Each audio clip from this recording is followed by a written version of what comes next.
Hello दोस्तों, स्वागत है आप सभी का आपके अपने यूट्यूब चैनल लॉजिकल ट्रिक पर। दोस्तों आज मैं आप लोगों को प्रॉफिट एंड लॉस बताऊंगा, लाभ और हानि। दोस्तों यह जो चैप्टर है यह बहुत ही महत्वपूर्ण चैप्टर है, क्योंकि इससे हर एग्ज़ाम में प्रश्न पूछा जाता है। चाहे वह रेलवे हो, चाहे वह बैंकिंग हो, चाहे वह एसएससी हो, चाहे कोई भी स्टेट लेवल का एग्ज़ाम हो, हर एग्ज़ाम में इससे प्रश्न देखने को मिलता है। तो दोस्तों इस चैप्टर को सीखना बहुत ही ज़रूरी है। दोस्तों आज जो हम लोग पढ़ेंगे वो होगा प्रॉफिट एंड लॉस का बेसिक क्लास, यानी पार्ट 1 क्लास। किसी भी चैप्टर को भली भांति समझने और पढ़ने के लिए बेसिक नॉलेज का होना बहुत ही ज़रूरी है। बेसिक नॉलेज से ही हम लोग किसी भी चैप्टर के स्टैंडर्ड से स्टैंडर्ड लेवल के क्वेश्चन को बना पाते हैं। इसलिए यह क्लास जो होगा वो बहुत ही महत्वपूर्ण होगा। तो आइए दोस्तों आज हम लोग प्रॉफिट एंड लॉस का पार्ट 1 क्लास यानी बेसिक क्लास को देखते हैं। दोस्तों इसमें हम लोग सबसे पहले सीखेंगे कि प्रॉफिट एंड लॉस का सवाल बनाते समय किन किन शब्दों का प्रयोग हम लोगों को प्रश्न में करना पड़ता है, यानी किन किन शब्द हम लोग प्रॉफिट एंड लॉस के सवाल में देखते हैं। सबसे पहले उन शब्दों को सीखना और समझना ज़रूरी होता है। पहला होता है क्रय मूल्य।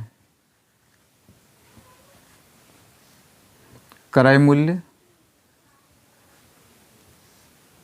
तो दोस्तों हम लोग क्रय मूल्य किसे कहेंगे, यानी किसी भी वस्तु को हम लोग जितने दाम पर खरीदते हैं, यानी जितने मूल्य पर खरीदते हैं उसे हम लोग क्रय मूल्य बोलेंगे। जैसे कि कोई वस्तु को मैंने 100 रुपया में ख़रीदा तो वो 100 रुपया जो होगा वो उस वस्तु का क्रय मूल्य हो जाएगा। तो इसे हम लोग कैसे लिखेंगे, जिस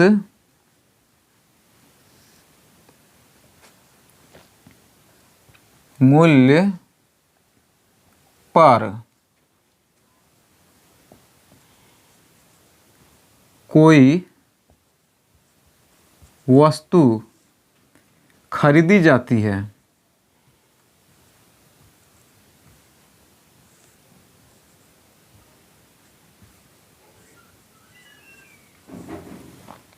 यानी दोस्तों जिस मूल्य पर कोई भी वस्तु खरीदी जाती है उसे हम लोग क्रय मूल्य बोल देंगे। अब जो इसका अगला शब्द जो होता है वो क्या होता है, तो अगला शब्द जो होगा वो हो जाएगा विक्रय मूल्य।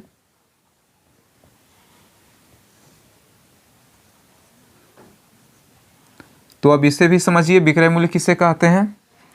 तो दोस्तों विक्रय मूल्य हम लोग किसे बोलेंगे, तो जिस दाम पर कोई भी वस्तु बेचा जाता है, जैसे कि एक कलम को मैंने 10 रुपये में बेच दिया तो वो 10 रुपया जो होगा वो उस कलम का विक्रय मूल्य हो जाएगा। तो इसे हम लोग कैसे लिखेंगे, यानी जिस मूल्य पर कोई वस्तु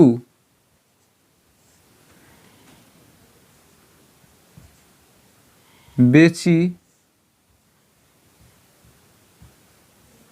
जाती है, यानी जिस मूल्य पर कोई वस्तु बेची जाती है उसे हम लोग विक्रय मूल्य बोल देंगे, और जिस मूल्य पर हम लोग कोई वस्तु खरीदते हैं उसे हम लोग क्रय मूल्य बोल देंगे।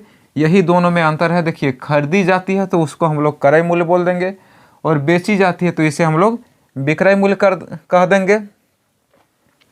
अब जो तीसरा शब्द होता है वो होता है लाभ।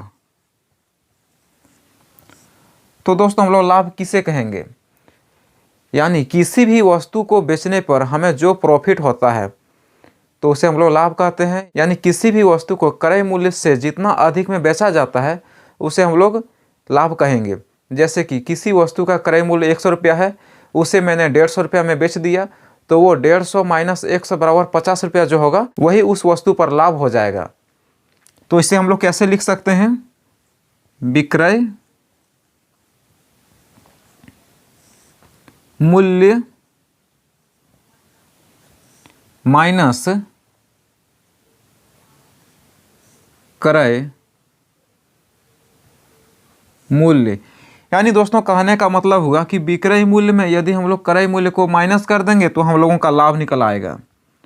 अब एक चौथा शब्द जो होता है वो होता है हानि। तो दोस्तों हम लोग हानि किसे कहेंगे, यानी किसी भी वस्तु को बेचने पर हमें जो लॉस होता है उसे हम लोग हानि कहेंगे। जैसे कि किसी वस्तु का क्रय मूल्य 50 रुपया था, उसे हमें 40 रुपये में बेचना पड़ा, तो वो जो 10 रुपये का जो अंतर हुआ उससे हम लोग हानि बोलेंगे। यानी क्रय मूल्य से यदि विक्रय मूल्य कम हो जाता है तो हम लोगों को हानि होगा। इसे हम लोग कैसे लिख सकते हैं, इससे पहले लिखना पड़ेगा, इसे बाद में लिखना पड़ेगा। हानि बराबर क्रय मूल्य माइनस विक्रय मूल्य।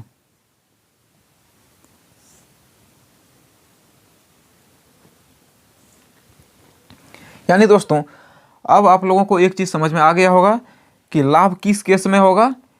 जब विक्रय मूल्य क्रय मूल्य से बड़ा हो जाएगा तो हम लोगों को लाभ होगा, और हानि कब होगी, जब विक्रय मूल्य से क्रय मूल्य बड़ा हो जाएगा तो वहाँ पर हानि होगी। तब ना क्रय मूल्य माइनस विक्रय मूल्य होगा, और लाभ के लिए विक्रय मूल्य माइनस क्रय मूल्य। दोस्तों अगला शब्द होता है लाभ प्रतिशत। लाभ प्रतिशत।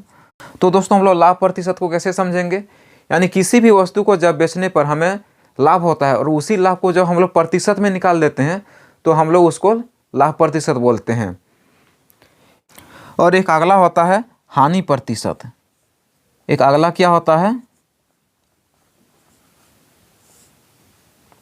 तो दोस्तों हम लोग हानि प्रतिशत किसे कहेंगे, यानी किसी भी वस्तु को बेचने पर जब हमें क्रय मूल्य से कम विक्रय मूल्य होता है, यानी किसी भी वस्तु का क्रय मूल्य जो होता है वो विक्रय मूल्य से बड़ा हो जाता है, यानी विक्रय मूल्य ही छोटा हो जाए तो उसे हम लोग हानि कहेंगे। और उसी हानि को यदि हम लोग प्रतिशत में निकाल दें तो उसे हम लोग हानि प्रतिशत कहेंगे। हाँ तो दोस्तों यही वो शब्द है जो कि प्रॉफिट एंड लॉस का सवाल बनाते समय हम लोग करते हैं। मुझे उम्मीद है कि आप लोग इन शब्दों को समझ गए होंगे। अब हम लोग प्रॉफिट एंड लॉस का सवाल बनाते समय किन किन फार्मूला का ज़रूरत पड़ता है, यानी किन किन फार्मूला का हम लोग प्रयोग करते हैं, अब मैं उन फार्मूला को लिखूंगा, आप लोग समझिएगा। दोस्तों आइए देखते हैं हम लोग आज का पहला फार्मूला। आज का पहला फार्मूला जो हो जाएगा वो हो जाएगा क्रय मूल्य का। क्रय मूल्य, तो क्रय मूल्य का फार्मूला क्या होगा दोस्तों,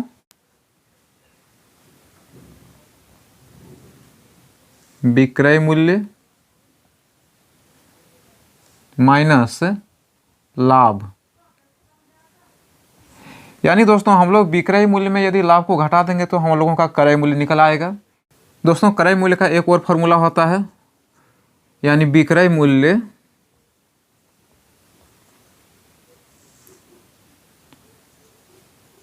विक्रय मूल्य में यदि हम लोग हानि को जोड़ देंगे, यानी विक्रय मूल्य में यदि हम लोग हानि को जोड़ देंगे तो उसमें भी हम लोगों का क्रय मूल्य ही निकलेगा। यानी क्रय मूल्य का दो फार्मूला, विक्रय मूल्य माइनस लाभ और विक्रय मूल्य प्लस हानि, दोनों क्रय मूल्य का फार्मूला है। अब देखिए अगला फार्मूला क्या बनता है, तो अगला फार्मूला जो होगा वो हो जाएगा विक्रय मूल्य का। विक्रय मूल्य, तो दोस्तों विक्रय मूल्य का फार्मूला क्या है,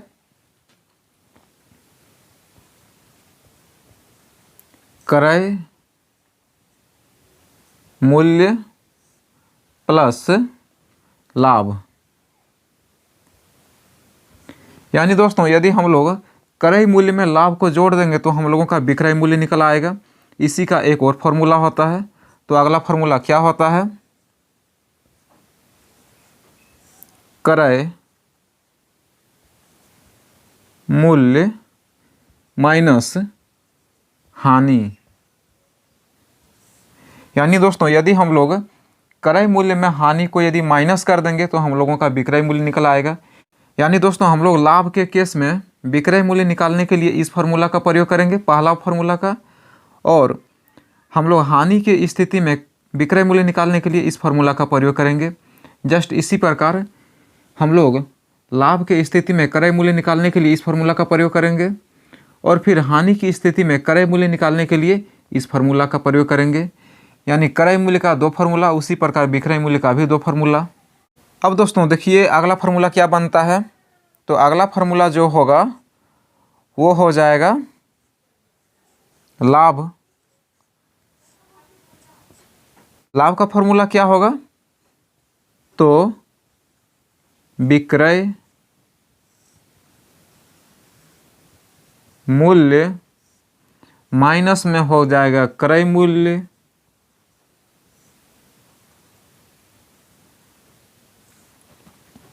यानी दोस्तों यदि हम लोग विक्रय मूल्य में क्रय मूल्य को माइनस कर देंगे तो हम लोगों का लाभ निकल जाएगा।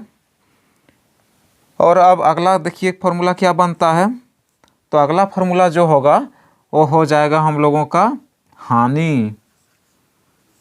तो हानि का फॉर्मूला क्या होगा, यानी इसको जस्ट अब उल्टा करना पड़ेगा, इसे पहले लिखना पड़ेगा, इसे बाद में लिखना पड़ेगा। तो क्या होगा, यहाँ पर हो जाएगा क्रय मूल्य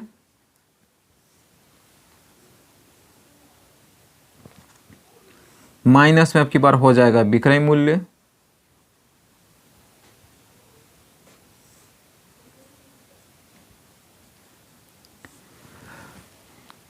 यानी हानि निकालने के लिए हम लोगों को क्रय मूल्य माइनस विक्रय मूल्य करना पड़ेगा। तो इसे हम लोग कैसे समझ सकते हैं, जैसे कि किसी भी वस्तु का यदि क्रय मूल्य से ज़्यादा विक्रय मूल्य हो जाएगा तो विक्रय मूल्य माइनस क्रय मूल्य बराबर लाभ हो जाएगा। फिर उसी प्रकार यदि किसी भी वस्तु का क्रय मूल्य हो जाएगा विक्रय मूल्य से बड़ा तो क्रय मूल्य माइनस विक्रय मूल्य को हम लोग हानि बोलेंगे। तो दोस्तों यहाँ तक आप लोग समझ गए होंगे। अब मैं इसे मिटा देता हूँ, फिर हम लोग देखते हैं अगला फॉर्मूला क्या होगा।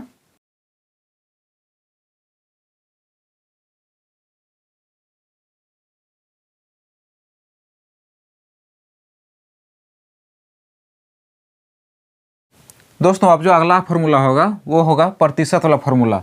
जैसे कि वहाँ तो हम लोग क्रय मूल्य विक्रय मूल्य लाभ हानि का फार्मूला देखे, लेकिन अब हम लोग यहाँ पर वही सब फार्मूला का प्रतिशत में देखेंगे क्या होगा। जैसे कि पहला हो जाएगा क्रय मूल्य, क्रय मूल्य।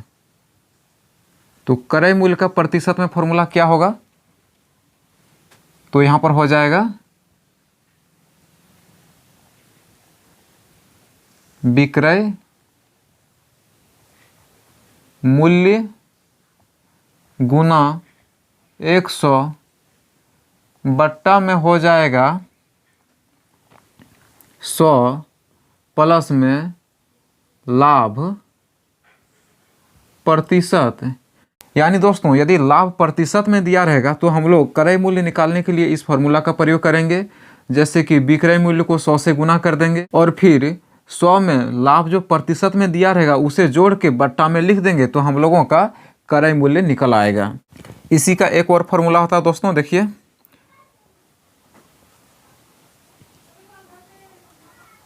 विक्रय मूल्य गुना 100 बट्टा में हो गया 100 माइनस हानि प्रतिशत। यानी दोस्तों यदि हम लोगों को किसी वस्तु बेचने पर हानि होगा और हानि प्रतिशत में दिया रहेगा तो हम लोग क्रय मूल्य निकालने के लिए इस फार्मूला का प्रयोग करेंगे। चलिए अब देखते हैं अगला फार्मूला क्या होगा। तो अगला फार्मूला जो होगा वो होगा विक्रय मूल्य का।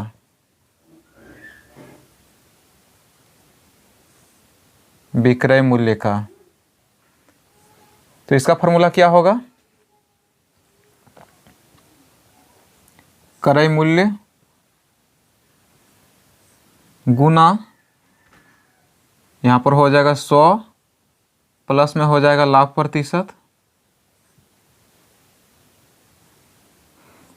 और इसके बट्टा में हो जाएगा 100। यानी दोस्तों यदि लाभ प्रतिशत में दिया रहेगा तो विक्रय मूल्य निकालने के लिए हम लोग इस फार्मूला का प्रयोग करेंगे। अब दोस्तों इसी का एक और फार्मूला होता है, देखिए वो फार्मूला क्या है।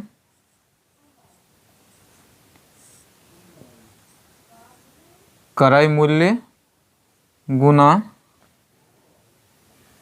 100 माइनस हानि प्रतिशत और बट्टा में हो जाएगा 100।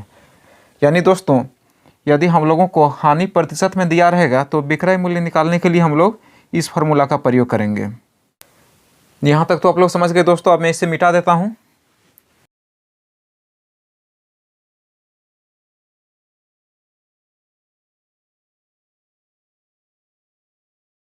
अब दोस्तों देखिए अगला फार्मूला क्या होगा। तो अगला फार्मूला जो होगा वो होगा लाभ का प्रतिशत में। लाभ गुना 100 और इसके बट्टा में हो जाएगा क्रय मूल्य, यानी दोस्तों लाभ को 100 से गुना करके इसके नीचे बट्टा में क्रय मूल्य लिख देंगे तो हम लोगों का लाभ प्रतिशत में निकल आएगा। अब जस्ट इसी प्रकार हानि का भी प्रतिशत में फार्मूला होता है, तो वो फार्मूला क्या होता है देख लीजिए। इसे भी हानि प्रतिशत, तो हानि प्रतिशत का फार्मूला क्या होगा, तो हानि गुना 100 और इसके बट्टा में हो जाएगा क्रय मूल्य, यानी दोस्तों लाभ प्रतिशत या हानि प्रतिशत दोनों निकालने के लिए यहाँ बट्टा में क्रय मूल्य करना पड़ेगा और यहाँ ये हो जाएगा तब प्रतिशत में। हाँ तो दोस्तों यही वो सारे फार्मूला है जिसका प्रयोग हम लोग प्रॉफिट एंड लॉस का सवाल बनाते समय करेंगे। आज के क्लास को मैं यहीं पे समाप्त करता हूँ। इससे बनने वाले सवाल को हम लोग अगले क्लास में यानी कल से देखेंगे। तो आप लोग इन सारे फार्मूला को याद करके रखिएगा ताकि सवाल को बनाते समय कहीं भी कोई परेशानी ना हो। यदि यह क्लास आप लोगों को अच्छा लगा हो तो प्लीज़ वीडियो को लाइक करना ना भूलें, अपने दोस्तों में शेयर करना ना भूलें और जिन दोस्तों ने अभी तक हमारे चैनल को सब्सक्राइब नहीं किया है वो हमारे चैनल को सब्सक्राइब करें। फिर मिलते हैं इसी तरह के शानदार वीडियो में, तब तक के लिए धन्यवाद।